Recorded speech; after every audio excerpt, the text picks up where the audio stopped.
Hello survivors and welcome to another Walking Dead Road to Survival video, and in this video we're going to be taking a first look at Gold Mythic Protector Mercer, who is going to be coming to the game as an Ultra Token Wheel recruit. Now visually Mercer looks really cool. On the right hand side you can see he's got those double axes. They are attached weapons. Unfortunately he doesn't right now at least have the double axe animation that we have seen on previous characters like this. Maybe it gets changed. We'll have to wait and see, because there is definitely an animation that is actually swings both the axes. So we'll have to wait and see there.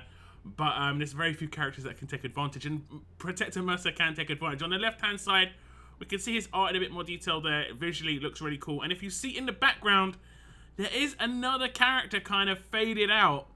And we will get reference to that character in Protector Mercer's kit. So we'll have to wait and see for that character's release. If we look at Mercer's stats, at level 1,440 limit break 3, he has a staggering 47,622 attack, making him the highest attack stat character in the game. He has 20,284 defense and 20,284 HP. He is going to be a fast character, damaged roll, and of course a Gold Mythic, and he will be joining the Commonwealth Allegiance. Now we'll check out the Adrenaline Rush, and it is called Emotional Damage. Emotional damage, that's right. 55 AP, make 2 attacks against an enemy for 400% damage, 800% total. If a Sweetie Princess teammate is alive, deal 20% of this fighter's attack as main damage to the target. 2 other enemies get defense up block for the rest of combat. So the 2 attacks can obviously do pretty significant damage. They can both crit, they can both scale off of crit multiplier. Definitely worth going for crit multiplier in this character's kit by the looks of things, at least off of the Adrenaline Rush. If a Sweetie Princess teammate is alive, deal 20% of this fighter's attack as main damage to the target as well. Now that main damage might be enough to finish off the target that you select, and because this character's specialist skill, it would still proc that specialist skill. So definitely nice there when it comes to the potential of being able to take down characters and keep them down, which is obviously great. The 2 other enemies getting defense up block for the rest of combat is nice. There are some characters that have 1 turn defense and they proc every turn. Characters like Sebastian Milton, so on and so forth. There are other characters that have this too. So this is just another way to stop characters from having those massive defense numbers, honestly. Not too bad. Not very spectacular on that last part. It's just a little bit of a bonus, and I don't mind that at all, personally. Now, you will get to see how the animation is on the Adrenaline Rush. If it is the double axe animation for the Adrenaline Rush, we'll see. Here comes the Adrenaline Rush, and it isn't. I really hope they change this, though. I really do. As you can see, the 2 separate attacks come in. He is a fast character, so he's generally going to try and focus a tough character with these hits.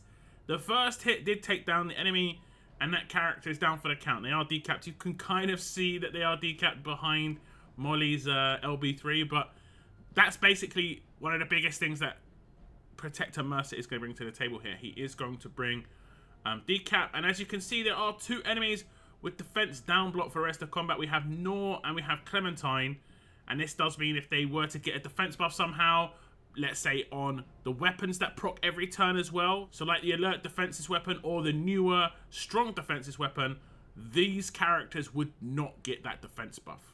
So as you saw, because we took down the enemy in the first attack, the second attack did just go to a random enemy. This is something that you obviously can get a benefit from. So if you team up Protector Mercer with the right attack lead, if it just goes to a payback or something, it's not going to be too much of a problem, because we have got quite a lot of counter damage reduction, so on and so forth at the moment. And I will say, Protector Mercer has a bit of that in his own kit as well. Now if we look at the upgrades on the Adrenaline Rush, you can see grade 2, it gets +1 attack. So initially it's just going to be a single attack against an enemy. Build up to 2 attacks quite early. Grade 2, very easy to come by. Grade 4, you get an upgrade where if a Sweetie Princess teammate is alive, deal 20% of this fighter's attack as main damage to the target. Now we didn't see that in action because A, we didn't have a Sweetie Princess on the team, but also we took out the character with the first hit. So if you do that with the first or second hit, then the character's not going to actually have any main damage applied to them. This is when you face someone who is insanely tanky. They're going to take 2 hits plus require a little bit of main damage at the end to take them out. At limit break 1, the AP cost gets reduced from 66 down to 55, which is actually quite nice. It means he does not need AP on attack to actually get things rolling, and he can potentially get a very, very fast rush. Being a fast character, could be teamed up in some nice fast attack teams with AP generation, so on and so forth, and he could rush, like I say, very, very naturally quite quickly. And at limit break 3, he gets another upgrade where 2 other enemies get defense up block for the rest of combat. I wouldn't necessarily say that LB3 is that important for the actual power of this adrenaline rush, but obviously the higher the grade of the character, the more stats they're going to have. This guy has extremely high attack stat. You want to take advantage of that when it comes to the adrenaline rush hits. The 400% aren't massive, so the crit multiplier you have on this character has to be big, and it also means you're going to have as high base stats as possible. You want to take advantage of the fact that he has that crazy stat. So if you're down at like limit break 1, you're not going to have the higher attack stat. It's pretty much as simple as that. You're not taking advantage of one of the pretty much the highlights of his kit, which we've seen so far. But the adrenaline rush isn't too bad. It's like I say, a double hit, should do significant damage. You can scale that damage based on those combat mods. Now, Protector Mercer, of course, will have a signature move, and it is called Equal Footing. It has got an initial cooldown of turn 1, cooldown of 2 turns, number of uses unlimited. Make a critical attack against an enemy for 600% damage. If that enemy has more max HP than this fighter, deal main damage equal to the difference between these fighters' max HP. This is actually going to be crazy. The first hit is very significant. It's a guaranteed critical hit. 600% damage off those multipliers that you're going to take advantage of with that adrenaline rush should mean quite a lot of damage in itself. But this main damage is going to be insane potentially, because his base HP is only 20,000, and a lot of defense team characters have 70 to 120 plus K on their actual HPs. This means that he will potentially deal between 50 and 100k main damage on turn 1 with that signature move. And like I said, that character that takes that hit should be taken out because of his special skill. We'll test this out against a very high HP character. We do have Nor on one of the defense teams that I'm testing out right now, but I think this could do extremely significant damage. And remember, Maim does actually bypass bonus HP as well. So if a character doesn't have that, high max HP anyway, they're going to be in a lot of trouble. So we are going to attack here, and as you can see, we are going to come up against Nor. Now, she has got 135k HP. Definitely not the highest you can get on Nor, but quite high indeed. And pretty much the way you would see it is, you're going to do main damage, basically the same as their max HP, minus Protector Mercer's max HP. So this should be around about 115k actual main damage, which is going to be insane. I'm not sure if I'm going to be able to do all the bonus HP though. This is the thing, because she has such high bonus HP right now. She's got another 130k bonus HP. I have to get through the bonus HP and around about 20k of her max HP with the 600%. I'm not sure if that's going to be the case, so we'd have to hit for around about 155k here. I don't think we're going to do that, but we'll see. We'll hit Nor and then we'll do the main damage. But you can actually, it's probably better that we didn't take her out, just so you can see how significant that main damage is. It's just literally the difference. So whatever their HP is, minus 20k, is what the main damage they will receive. It's pretty much as simple as that. As long as you do 20k plus damage to their max HP on turn 1, you will be able to one-shot them. This is one of the very few scenarios where it's not going to happen, because this character had like 135k bonus HP. And we still actually managed to hit her main HP, because you can see it's not maxed out on that main HP. She did take a little bit of damage into her max HP. So that even that 600% is going to be doing massively significant damage. This is going to be really powerful against characters on defense teams. And remember, main bypasses defense rating, it bypasses bonus HP, it bypasses everything. It's just a pure hit. And the tankier the defense team character is, the harder Protector Mercer is going to hit them. But the simple rule of thumb to remember how much main damage he's going to do is their max HP minus Protector Mercer's max HP. And you're probably not going to raise his max HP, so it'll just be minus 20k pretty much. that's not, like I said, it's going to be pretty significant. If we look at the upgrades on his signature move, you can see at grade 3, he gets a plus 200% damage boost on the initial hit. So it'll go from 400% guaranteed critical hit to a 600% guaranteed critical hit. This alone is going to be significant. It did over 130k damage. I didn't actually see, I was focusing too much on the main damage. But it did get into that max HP, so it did over 130k by the looks of things.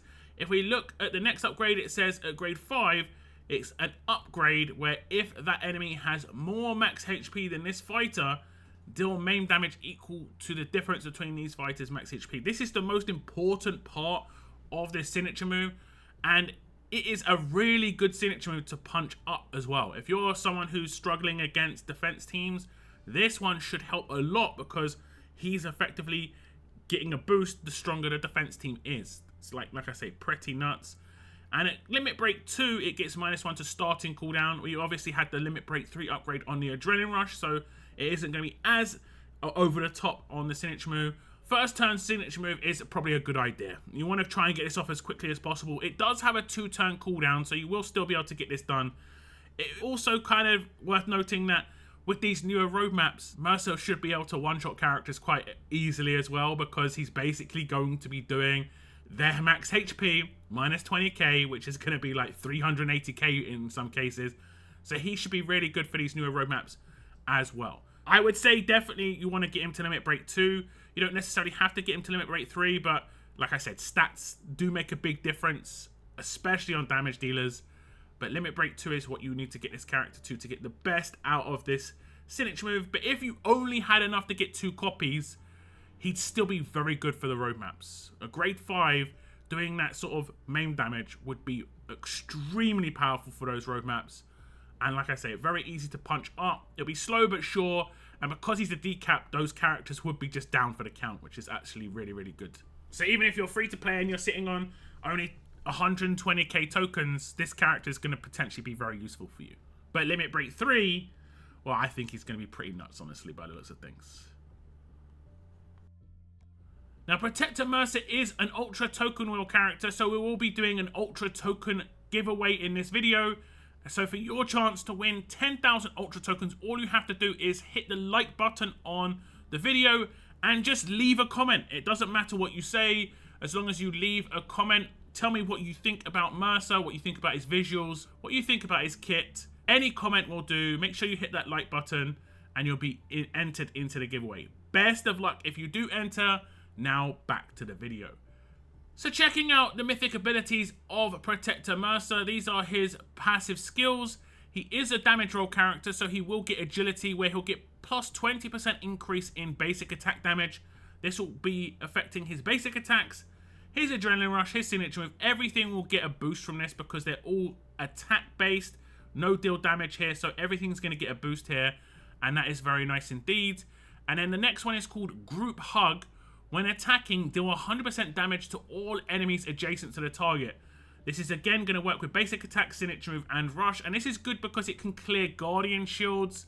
You know, even if you don't necessarily have too much of a problem with Guardian Shields, they are around. You can just clear them with this. You can take out a character, but the adjacent characters are going to get their Guardian Shields removed, which is obviously very nice. The next passive is called Back Together. When attacking, 80% chance to revive a teammate with 50% of their max HP, but there's +1 revive target if a Sweetie Princess teammate is alive. This is interesting, but at the same time, that means that effectively only 2 of the other 3 teammates can be revived in that situation, just because Princess can't be one of those characters already taken out. We'll have to see how Princess's kit is, but it is obviously nice. Even if Sweetie Princess is not in the team, that's nice. And this is just with every single individual attack. So that means on his signature move, it'll be with that 1 hit, but on his adrenaline rush, it'll be with those 2 hits. He'll have 2 chances to revive characters and potentially up to 4 teammates. No, I don't think that's possible just because, like I said, maybe on roadmaps, when you have an ally join the team, that's pretty much the only scenario where you could potentially revive 4. Now, the last passive is called Steal a Kiss. When attacking, 100% chance to steal 2 positive statuses from the enemy, but it gets a massive +2 statuses stolen if a Sweetie Princess teammate is alive. This means he could potentially have better than improved ransack on his hits. And on his Adrenaline Rush, he hits twice, so he can potentially steal 8 effects from an enemy, or 4 attacks from the first, 4 attacks from the second if he takes the first one out. His basic attacks are also going to be able to steal, and his signature move, so he should be getting a lot of the enemy team's buffs on himself. This is why you might have seen Halo in one of the previous clips, because I did obviously steal Halo away from someone while I was getting Adrenaline Rush ready, and that's what is going to happen. There's a lot of Halo on defense teams, and Protector Mercer is just going to be getting Halo pretty much, which is, like I say, quite a nice boost. So yeah, very nice passives here. We'll just check out how they work, specifically the Revive one, just to give you a good idea. Okay, so here we are on attack, and you can see I have got 2 teammates that have been downed. If I had a Sweetie Princess on the team, I could potentially revive both of them in one attack.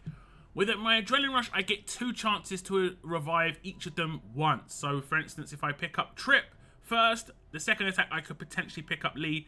80% chance, can we get it to proc both times? I don't have to get a takedown, I just have to attack an enemy. So we're going to do it, and we do indeed revive both of them. You can see the first one got revived on the first attack, the second one got revived on the second attack. And with that Adrenaline Rush, you could see there was some adjacent damage going down as well. So a bit of revive potential, which is actually kind of interesting from a damage dealer's perspective. I like the fact that it doesn't have to actually take someone down for it to happen. And I think the adjacent damage is going to be very nice just based on removing Guardian Shields. I think Guardian Shields are very problematic. This is a 100% chance to actually occur. It's always going to be doing adjacent damage to enemies. Now, I didn't show it in that clip, but you know how the ransack style of things works. If he hits someone where they have a positive effect, he'll steal those positive effects. If it's only 2 they've got, he'll take 2. If it's 4 they've got, he'll have RNG on which 2 he takes. If Sweetie Princess is in the team, he'll take all 4. It's pretty much as simple as that. Now, if we jump into the upgrades, you can see at grade 1, he has the first half of Group Hug. When attacking, he deals 50% damage to all enemies adjacent to the target. At grade 2, he gets the first half of Agility, increasing his basic attack damage by 10%. At grade 3, he gets the second half of Group Hug, where he does 100% damage to all adjacent enemies. This is going to be 100% at a time. Like I said, it's going to be nice for removing Guardian Shields. It'll whittle down enemies a little bit as well, but it's mainly going to be for just removing Guardian Shields, in my opinion. Splash damage isn't necessarily amazing for damage output, but it will scale off of his hits. So that 600% hit, for instance, it should be doing reasonably good damage. At grade 4, he gets the first half of Back Together, where there's an 80% chance to revive a teammate with 20% of their max HP, plus 1 revive target if a Sweetie Princess teammate is alive. It's worth noting that this is the same chance as it has maxed out. The teammate just has less of their max HP, which means at a low grade, this character still has very good viability. So even, like I said, if you were only be able to pick up a couple of copies, he could still be really nice. At grade 5, he gets the first half of Steal a Kiss. When attacking, 50% chance to steal 2 positive statuses from the enemy, plus 2 statuses if a Sweetie Princess teammate is alive. So this is the only one where it's going to have reduced chance to occur, and it's going to be a 50% chance to steal 2 positive status effects, which is obviously it's still quite nice. But as we move on to limit breaks, these ones will get maxed out.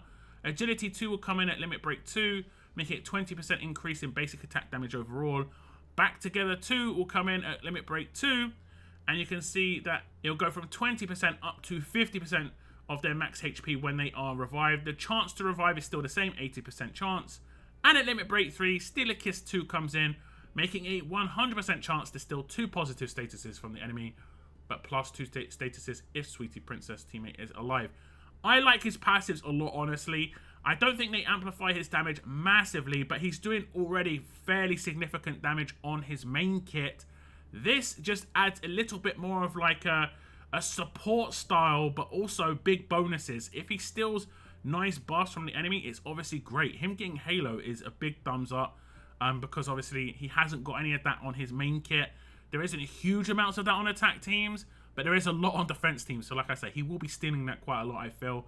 And I do like the splash damage just because, like I say, Guardian Shields are everywhere now. They're becoming more and more common. And being able to remove them early on in the fight with someone like Protector Mercer means that other characters, someone like Eva and Ghost, can clean up once the Guardian Shield's removed. If there's Guardian Shields on everyone on the enemy team, Ether and Ghost do struggle because of the fact that they are individual hits and they attack like separate targets effectively, and yeah, Guardian Shields are very, very problematic there. But I like Protector Mercer's passives quite a lot.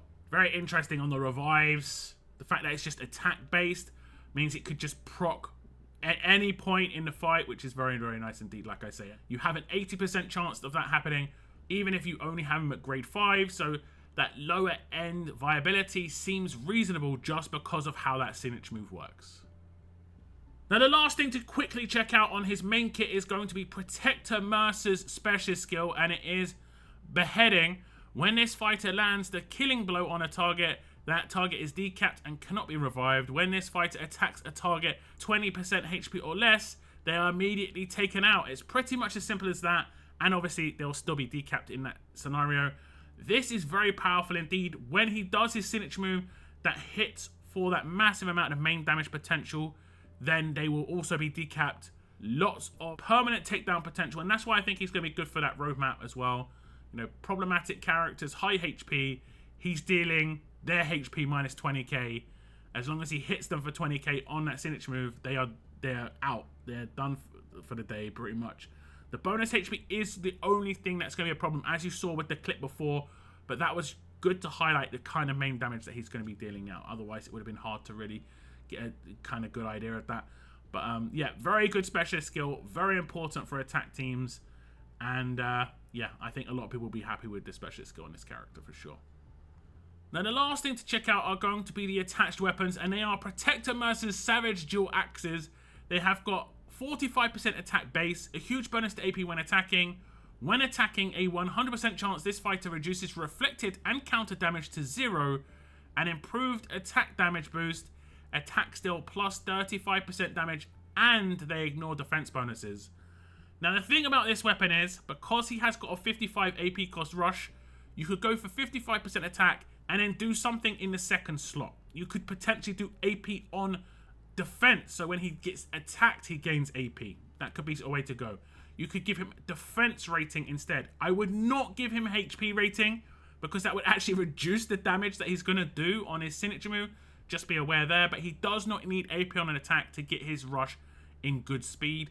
The third slot is nice. This is the counter damage reduction that I said he had in his kit. This means that if he hits a bide, if he one-shots a payback, which he's going to be able to do because he only has to do 20k damage to them of their max HP, and he'll one-shot them with his main, he will obviously reduce the damage that comes back down to 0. You will need characters reducing that damage down to 0 on the team, but he could slot into a team with the new Tiffany, for instance, where it's an all-alert team. He's getting the takedowns, but she's giving out camouflage to the entire team, and all that damage will get reduced to 0 anyway. The last one is quite nice. This means that any characters that have those 400% defense boosts will not really be getting that defense boost, because he bypasses that, plus gets extra damage against those characters, and that scales and stacks with his percentage damage on his signature move, with the percentage damage on his rush, and that's why the damage output, even in those hits, is really nice. But obviously that main damage on top. This guy's kit looks actually pretty good. The weapon is a nice little cherry on top. You could potentially use the faction assault weapon in his hands if you preferred, but I wouldn't necessarily say he needs it. But he would do a little bit more damage if you did, but you would need to have counter damage reduction from another source, let's say from Maggie Leader. So that's a little first look at Protector Mercer as an Ultra Token Wheel recruit, and he looks really powerful indeed. That signature move is nuts. I'm going to say it is crazy. It has got a reasonably long cooldown, but off of that turn 1 signature move, you can pretty much take out someone who's going to be a problem. It will potentially proc weapons though, so you've got to be aware of that. But he can't be like reflect modded. He can't be bide hit. He can't be, you know, one shot by anything that's counter damage. So that's quite nice if you have his base weapon. But the significant damage there. And like I said, on those roadmaps, those characters that have 400, 500k HP, he's going to be doing their HP minus 20k. So you only have to do a little bit of damage to them to be able to take them out with maim, and then they're going to be decapped. Like I say, very, very nice indeed. And visually really cool. I do hope the update comes in with the animation on the axe attacks. I will contact someone from Scopely just to say, hey, you know, you have got this animation with double axes. Maybe he could have it, because it is a crazy animation, and there's like only one character in the game that has it, and it's Double Axe Tyrese back in the 5-star era, so maybe they can kind of push it over onto this character. We'll have to wait and see. But do tell me what you think about Protector Mercer coming to the game. Best of luck if you enter the giveaway. I want to thank you very much for tuning in, and as always, keep on surviving, guys. Keep on surviving.